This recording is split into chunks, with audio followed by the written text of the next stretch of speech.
What I am doing here is muting with my right hand.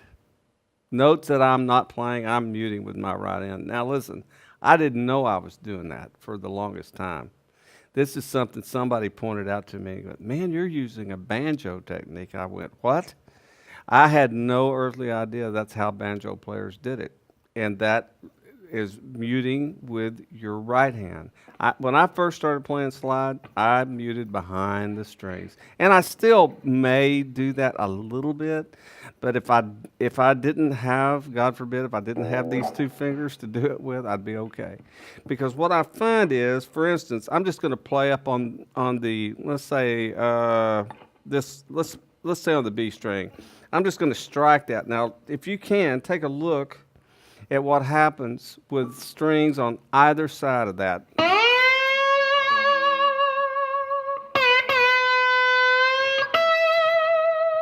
And I just muted the B string when I struck the E string. You see what I'm saying?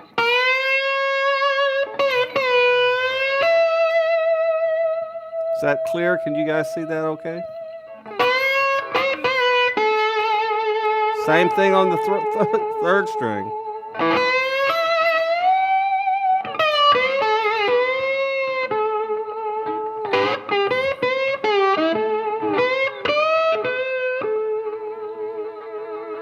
I found it's the cleanest way to play, but I did not realize I was doing like a banjo technique, so to speak.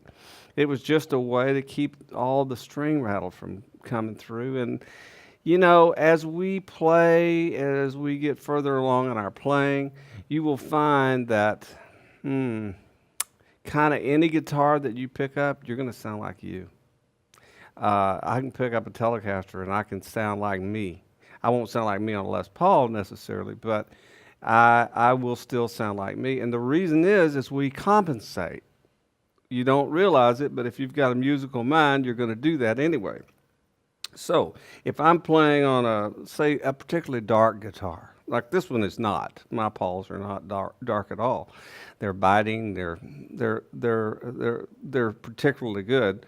But if I'm playing a dark guitar, my hand will move toward the bridge, and just by doing that, it gets brighter. And the same is true if I've got a particularly bright guitar and it's too bright, I'll find my hand moves here. Because that's why these pickups are where they are. And so as you're playing, as you get further along in your playing, things like muting, be aware of it, but let it take seed a little at a time. I mean, you can sit around as you're watching TV and just mute either one of these strings. Say, for instance, go. Let's just stay on that string.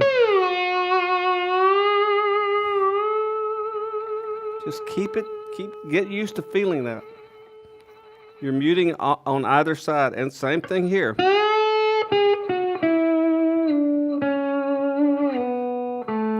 Same thing. You can do that with any song and just get used to melody. I really believe that's the way to do it.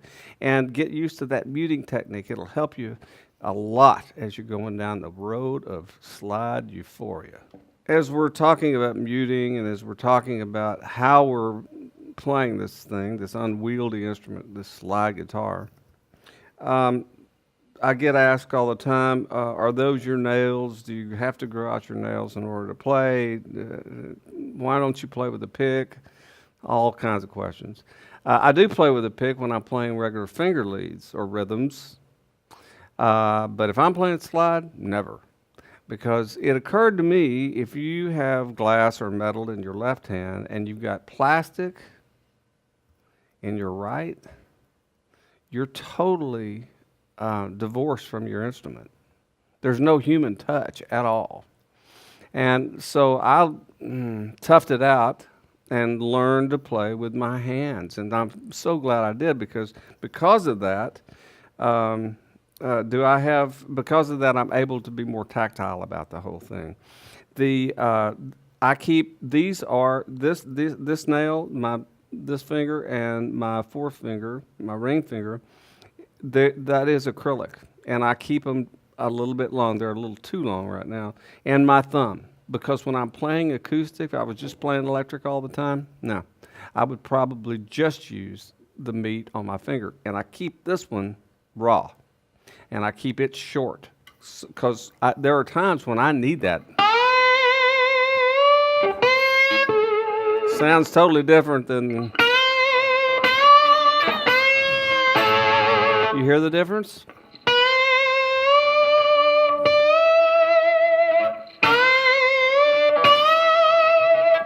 But somehow or another, those things, that combination works for me. The thumb, the middle finger, and the ring finger.